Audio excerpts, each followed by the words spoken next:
High বন্ধুরা, শুভ সকাল। তো আজ সকালটা শুরু করছি সকাল 6টা থেকে। তো আগের দিন তো হয়তো আমি ভয়েস ওভার দিতে পারিনি, প্রচণ্ড গলার সমস্যা ছিল।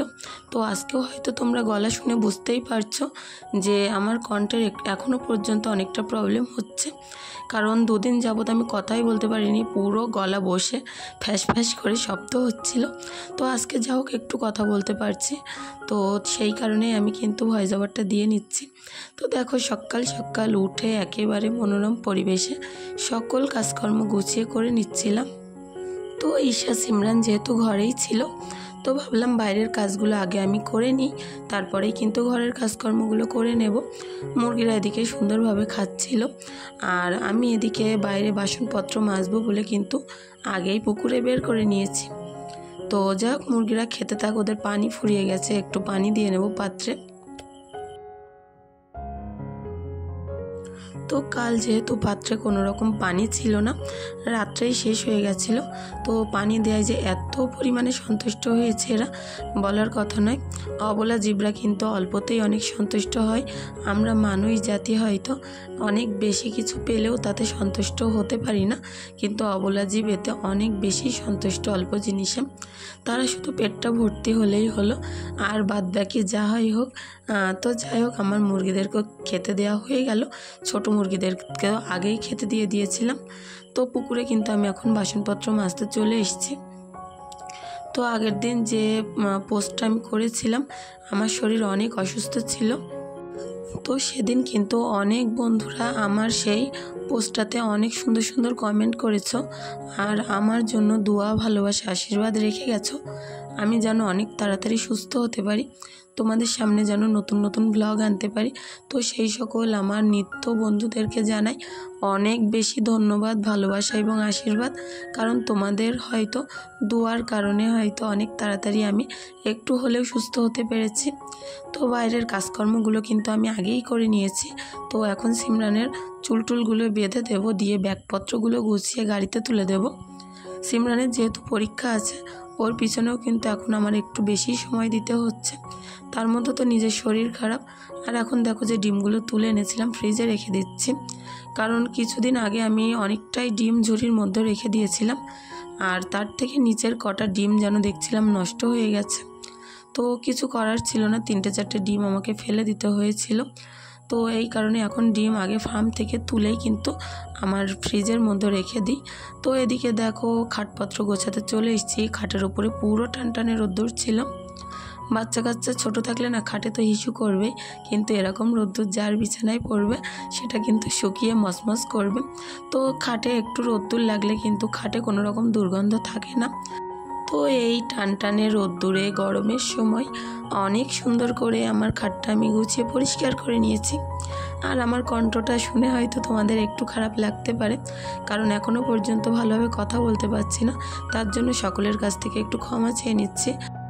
তো মাহি আমাকে বলেছ যে আপু, তুমি তাড়াতাড়ি সুস্থ হয়ে ওঠো। তুমি যদি এত অসুস্থ অবস্থায় আমাদের সামনে ভিডিও দিতে পারো, তাহলে কেন তোমার ভিডিওর ভিতরে সামান্য ভুল থাকলেও আমরা মানিয়ে নিতে পারবো না? তো এতটা বেশি সাপোর্ট করার জন্য, পাশে থাকার জন্য অনেকটা বেশি ধন্যবাদ মাহি। তো তারপরে আমাকে রেশমা সর্দার কমেন্ট করেছো যে আপু, তোমার বাড়ি কোথায়? আমার বাড়ি বসিরহাট, হাসনাবাদ, উত্তর 24 পরগনার ভিতরেই পড়ে। তো আমি একটা ছোট্ট গ্রাম থেকেই বিলং করি, আর এখান থেকেই আমি আমার ভিডিওটি স্টার্ট করেছি, যেটুকুনি পারি তোমাদের সাথে শেয়ার করি। তো আয়েশা শেখ আমাকে বলেছ যে আপু, কিছুদিন রেস্ট করো, কারণ তোমার শরীর অনেক অসুস্থ। শরীর সুস্থ হলেই ব্লগটা দিও, কারণ আমি জানি যে আমি একটা হাউস ওয়াইফের কতটা কষ্ট হয়।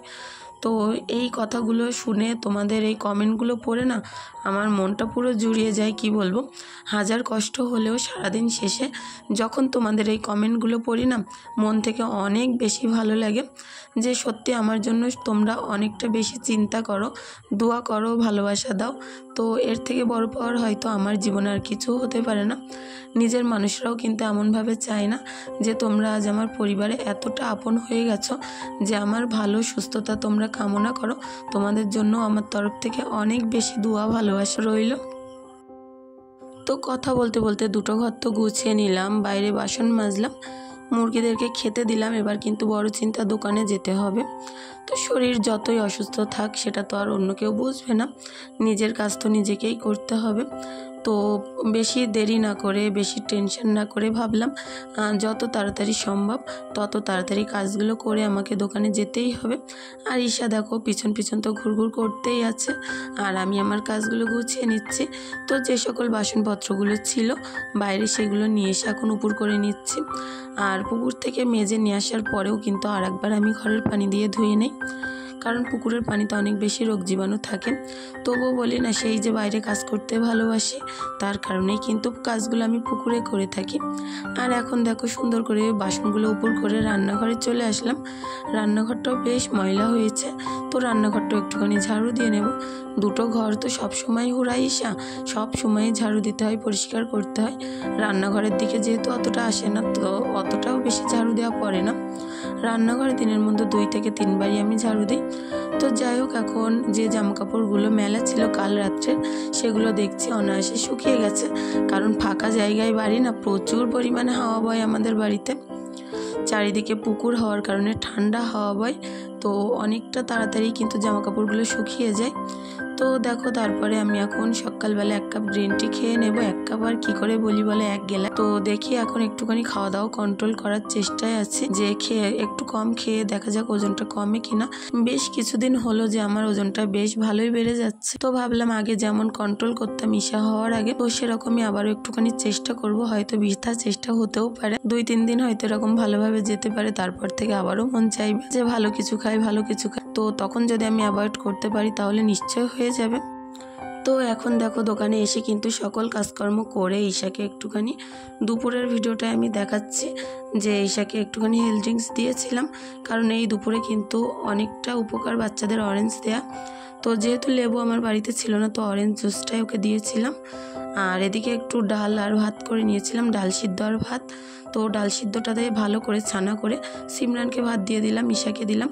সিমরান যেহেতু সকালবেলা স্কুলে গেছিলো শুধু ম্যাগি আর ডিম খেয়ে, তো সেই কারণে আসলে পরে ওকে ভাত দিয়ে দিলাম। আর ঈশা দেখো কেমনভাবে ঘুমিয়ে পড়েছে। দোকানদারি করতে করতে না হুঁশই থাকে না যে কখন বাচ্চা কাচ্চা কেমনভাবে আছে। তো এখন যেহেতু দোকানদারি করতে করতে অনেকটাই পরিশ্রম কষ্ট হয়ে গেছে, আর বন্ধ করে এবার বাড়িতে চলে যাব। তো দোকানটা আমি সুন্দর করে বন্ধ করে নিচ্ছি। 2টোর সময় এখন বাড়ি গিয়ে আমি রান্নাটা করে ফেলি। সারাদিন না যত শরীর খারাপ থাকুক না কেন চেষ্টা করি শত পরিশ্রম করেও সংসারটাকে দাঁড় করিয়ে রাখার জন্য। আমরা ঘরণী গৃহিণীরা যদি একটু পরিশ্রম করে সংসারটাকে দাঁড় করানোর কথা চেষ্টা করি, তবে অবশ্যই সেটা সফল হবেই হবে। তো দেখো সারাদিন তো অনেক পরিশ্রম কষ্ট গেল, এখন কিন্তু বাড়ি যাওয়ার টাইমেও দোকানে খরিদ্দার এসে হাজির। তো কি করব বলো, বন্ধ করার টাইমেও দোকানে এরকমভাবে মাল দিচ্ছিলাম। আর এদিকে ঈশা কিন্তু আমার কোলেই ছিল, আর সেভাবেই মালটালগুলো মাপছিলাম, দিচ্ছিলাম। তো 2টো থেকে সেই যে 2:15 হয়ে গেল, এখনও রান্নাবান্না কিছুই করতে পারলাম না। ভাতটা যেহেতু আছে বাড়ি গিয়ে একটু সবজি করে নেব, বাড়ি ফ্রিজে একটু বেগুন আছে। তো অনেক কষ্ট হচ্ছিল, একটুখানি গ্লুকন্ডি খেয়ে নেব এখন, গ্লুকো। তো এটা অনেকটা এনার্জি দেয় শরীরে। তো আমার যেহেতু গলা ব্যথা আর শরীরটা অনেকটা খারাপ, তবুও করার কিছু ছিল না, একটু ঠান্ডা খেলে মনটা ভালো হয়ে যাবে। এখন দেখো শিলপাড়ে চলে আসলাম, শিলে একটু বাটনা করে নেব। আদা রসুন কেটেছি, পেঁয়াজ কেটেছি, বেগুন আর আলু কেটেছি, বেগুন আলু রান্না করব। আর 2-3টে ডিম সিদ্ধ করে নেব, কারণ আজ মাছ টাছ কিছুই নিতে পারিনি। দোকানে যখন গেছি কোনো মশলাই আসেনি, তো কি আর করা যাবে, নিরামিষ সবজিই করি আর ডিম সিদ্ধই করি। এটা দিয়ে দুপুরে ভালোভাবে হয়ে যাবে। হাজব্যান্ড যদি না খেতে চায় বাড়ি এসে রাত্রে, তো ওর জন্য আলাদা কিছু আবারও তৈরি করতে হবে। তো তোমাদের হয়তো অনেক বেশি ভালোবাসা আশীর্বাদের কারণে আমার গলাটা অনেকটা ভালো হয়ে গেছে। কাল থেকে হয়তো অনেক সুন্দরভাবে কথা বলতে পারবো, ভিডিও দিতে পারবো। তো যাই হোক, এখন দেখো বাটনা টাটনাগুলো সুন্দরভাবে করে নিলাম, নিয়ে কিন্তু ওদিকে কড়াটা বসিয়ে রেখেছি। উনুনটা এখনও পর্যন্ত ধরাতে পারলাম না, উনুনটা ধরাতে পারলে এবার রান্নাটা ব্যাস হয়ে যাবে। আর পাতা দিয়ে জাল দিলে হয়তো একটু কষ্ট হয়, অসুবিধা হয়, কিন্তু রান্নাটা কিন্তু অনেক সুন্দরভাবে হয়ে যায় আর অনেকটা তাড়াতাড়িও হয় গ্যাসের থেকে। কারণ পাতা দিয়ে জাল দিলে প্রচুর পরিমাণে গনগনে আগুন হয়, কাঠের আগুনের থেকেও আমি দেখেছি পাতা দিয়ে জাল দিলে বেশি আগুন হয়। তো এইভাবে আমি রান্নাটান্নাগুলো এখন করে নিচ্ছিলাম। পেঁয়াজ লাল লাল করে ভাজা করে এর মধ্যে একটুখানি আদা রসুন বাটা দেব, দিয়ে কিন্তু যেমনই নর্মাল রান্না করি সেরকম করব। প্রচণ্ড হাওয়া হচ্ছিল আর চারিদিকে ধুমায় ভর্তি হয়ে যাচ্ছিল। তো তার মধ্যেই আমি কাজকর্মগুলো করে নিচ্ছিলাম। তো ঈশা ওদিকে ঘুমিয়ে পড়বে বলে জ্বালাতন করছিল। সিমরানকে বললাম তুমি ঈশাকে একটুখানি দেখো, রান্নাটা জাইমাই করে নিই, তা নয় কিন্তু এই রান্নাটা শেষ করতে করতে 4টে বেজে যাবে, যেহেতু 2:30টা তো ভালোভাবেই বেজে গেছে। তো এখন আমার স্নানটা করা হয়নি, স্নান হয়ে গেলে কিছুটা জামা কাপড় আছে সেগুলো আবার মেলতে হবে। রান্নাটা শেষ করেই আমার স্নানটা করে তারপরে আমরা ঈশাকে আবারও একবার খাইয়ে নেব। তো আমরা গ্রামের বউরা দেখো কত সুন্দর করে উনুনে রান্না করি পাতা খোলায়, আর অনেকটা ভালোও লাগে সেটা মন থেকে। তো উনুনটা তো ল্যাপা ছিল, যার কারণে এসে পরে আমি রান্নাটা বসাতে পারলাম। তো যাই হোক, এখন গনগন আগুন ছিল, তার মধ্যে আস্তে আস্তে আমি রান্নাটা করে নিচ্ছিলাম। রোদ্দুর কিন্তু প্রচণ্ড তেড়ে আসছে, কারণ সূর্য ঘুরে ঘুরে যাচ্ছে, বিকেল হয়ে যাওয়ার মতো হয়ে গেছে। এখনও পর্যন্ত স্নানটা করতে পারলাম না, কখন করব তার কোনো ঠিক ঠিকানা নেই। কিন্তু আমার যতই খাওয়া দাওয়া রান্নাবান্নার ট্রাবল হয় না কেন, আমি কিন্তু আমার বাচ্চাদের কোনো রকম অসুবিধাই করি না, কারণ ওদের টাইমে টাইমে আমি খাবার দিই। তো যার কারণেই সকালবেলা আগে উঠে আমি কিন্তু ভাতটা করে নিই, কারণ সকালবেলা উঠে ভাতটা করা থাকলে টেনশনটা একটুখানি কম থাকে যে সারাদিন যা হোক কিছু দিয়ে অন্তত ওদেরকে খেতে দিয়ে দিতে পারবো। আর দুপুরের তরকারিটা যখন হয় হলেও অসুবিধা নেই। তো দেখো, একবার এবারই একবার ওবারই করতে করতে আমার পুরো জীবনটাই শেষ। দোকানে গিয়ে কিছুটা কাজ করছি, বাড়ি এসে কিছুটা কাজ করছি। তো বাড়ির থেকে করতে না করতেই ফোন আসছে, আবারও দোকানে যেতে হবে। তো এইভাবেই আমার দিনকালগুলো কাটছে। কতটা বেশি ব্যস্ততা তোমরা তো দেখে বুঝতেই পারছো। তো প্রত্যেক মানুষের কিন্তু নির্দিষ্ট একটা শখ লক্ষ্য থাকে, তো সেটা পূরণ করার জন্য প্রত্যেকটা মানুষের প্রচুর বেশি পরিশ্রম করতে হয়। অভাব জিনিসটা হয়তো আমরা মনে করি যে একমাত্র মধ্যবিত্ত নিম্নবিত্ত ঘরেই থেকে থাকে, তাছাড়া অভাব থাকে না, কিন্তু সবারই মনের ভিতরে কোনো না কোনো কিছুর অভাব কিন্তু নিশ্চয়ই থাকে। কারোর টাকা পয়সা, কারোর সাংসারিক দিক, শান্তি, সুখ শান্তি, যে কোনো কিছুর অভাব মানুষের জীবনে অবশ্যই আছে। কেউ পুরো পরিপূর্ণতা নিয়ে কিন্তু সংসার জীবনে থাকে না। তো সেখানে দাঁড়িয়েও কিন্তু আমিও নিজের শখ শান্তিগুলো, নিজের অভাবগুলো পূরণ করার জন্যই এতটা বেশি পরিশ্রম খাটুনি করে থাকি। তো সেই জায়গায় দাঁড়িয়ে তোমরা অনেকেই আমাকে বলেছ যে আপু, এই কষ্টের ফল অবশ্যই তুমি পাবে, কখনোই কষ্ট পেও না, তোমার এই কষ্টের ফল সুদিন অবশ্যই তোমার আসবে। তো এই কথাগুলো মনে করে না অনেকটা বেশি ভালো লাগে, যে সত্যি হয়তো তোমাদের কথা একদিন সত্যি হতে পারে, যে এই কষ্টের ফল আমি নিশ্চয়ই পাবো একদিন। তো দেখো, আমাদের গাছে এদিকে কলার কাঁদি পড়েছে, আর আমি জানিই না, কারণ এটা পাতায় পুরো ঢেকেছিল অনেক দিন। তো আজ আমি জামাকাপড় মেলতে মেলতে দেখলাম, আর সন্ধ্যাবেলা দোকান থেকে যে সকল খাবার এনেছিলাম দেখো ইঁদুরটা নিয়ে হাওদা দিয়েছে। আর যেগুলো বাকি আছে সেগুলো আমি সুন্দর করে একটা একটা করে এখন গুছিয়ে নিয়ে কৌটোয় কিন্তু ভরে নেব। অনেক রকমই ছোট ছোট বিস্কুট নিয়েছি, কারণ বড় বিস্কুট নিলে একরকম বিস্কুট রোজই খেতে চায় না বাচ্চারা। তো 2-3 রকম বিস্কুট নিলে কি হয়, এক একটা বিস্কুটের এক এক ফ্লেভার, তো ওরা ভালোভাবেই খেয়ে নেয় রোজই। তো এখন কৌটো টোটো ভরে ঘরে আসলাম। ঘরের কি অবস্থাটা দেখো, ঈশানা যখনই খাটে ওঠে এরকম অবস্থা করে ফেলে। দিনের ভিতরে যদি 20 বার গোছাই 20 বার এরকম অবস্থা হয়ে যায়। তো কি করব বলো, এভাবেই কাজকর্ম করতে হবে, গুছিয়ে নিতে হবে। তো খাটের বিছনাটার অবস্থা অনেকটা খারাপ করে ফেলেছিল। আর এদিকে একটা পুতুল ঈশার বাদ পড়েছে। তো পুতুলের ভিতরে অনেকটাই তুলো ছিল, তো সেই তুলোগুলো যেমন হালকা ছিল তেমনই নরম ছিল।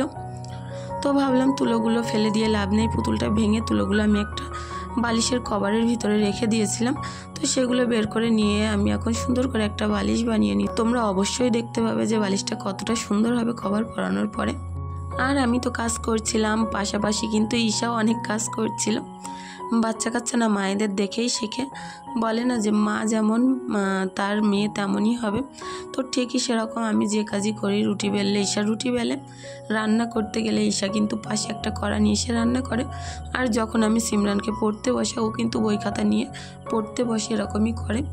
তো যাই হোক, বাচ্চা কাচ্চার এই সকল যে মনোভাবগুলো, এগুলো কিন্তু অনেকটা বেশি ভালো, কাজকর্মের চাহিদাগুলো এগুলো কিন্তু অনেক বেশি ভালো। তো আমি কখনোই বাধা দেই না, ও আমার মতনই কিন্তু পাশে বসে বসে কাজ করতে থাকে। তো আমি বলি না যে উঠে যাও কি সরে যাও, তো আমি বলি ও যেমন করে সেটাই ভালো।